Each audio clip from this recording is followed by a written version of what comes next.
Hi, this is Selena, thank you. And thank you for my session yesterday, it was very useful.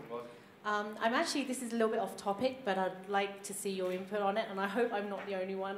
But sometimes maybe it's a little bit similar to Michaela here, where sometimes you look at other people and you go, wow, they've done so well, and then I start beating myself up, and I start going self-flagellation.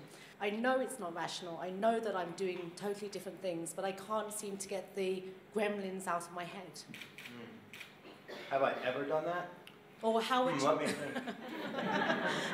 Yeah. What's the question behind your question? The question is, I think, I know that you can only see a certain side of other people's success, and there's a lot behind it. And I also know my own struggle of like how I've worked on my own stuff. And the question is, how can I not be green-eyed? What's that mean? How can I not be jealous? How can I not be envious? How can I be happy for this person? Because rationally, I am, but then like there's something in my body that just doesn't match, and it just doesn't feel right for me. How can I be happy and not green-eyed? I'm not sure green-eyed is an actual statement. Maybe I just made that up myself. Fine, yeah. I know what green thumb is, but yeah, I guess envious eyes, isn't it? Yeah, green with envy, right?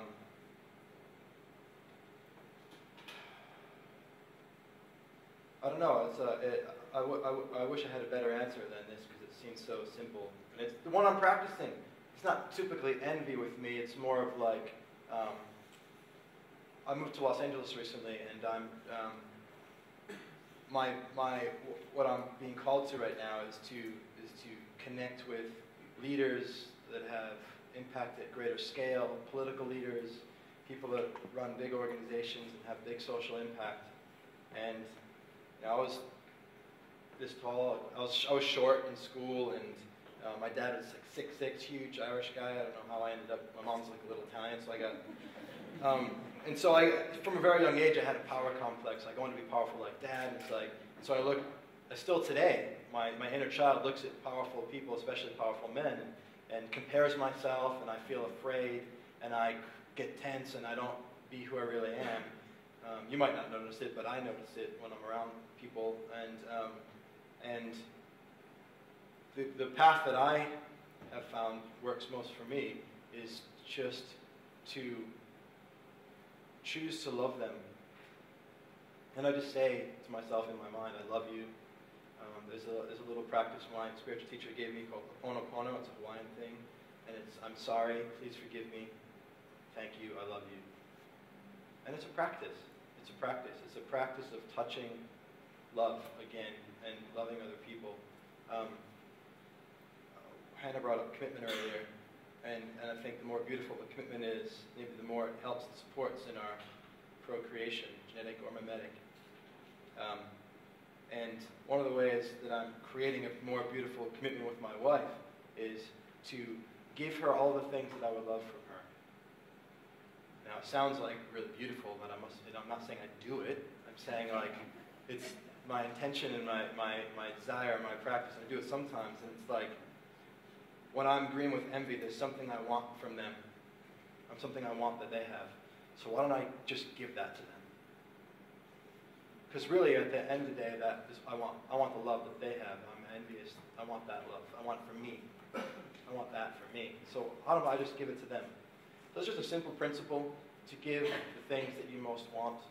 And yeah, the life has an interesting way of it coming back to you. Is that helpful, Selena? Yeah, thank you. Thank you. Yes. Yes. I'm going to take the veto, Father.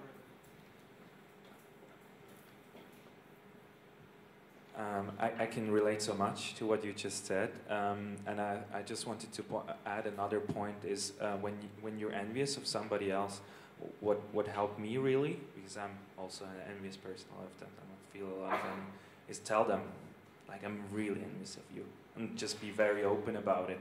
And what happens is beautiful, because then you establish connection. Because for me, it's not only what they have, I actually also feel like I want to get to know them, so I want to establish a connection. And sometimes openness, vulnerability, and just say, I'm really fucking angry that you have that, you know?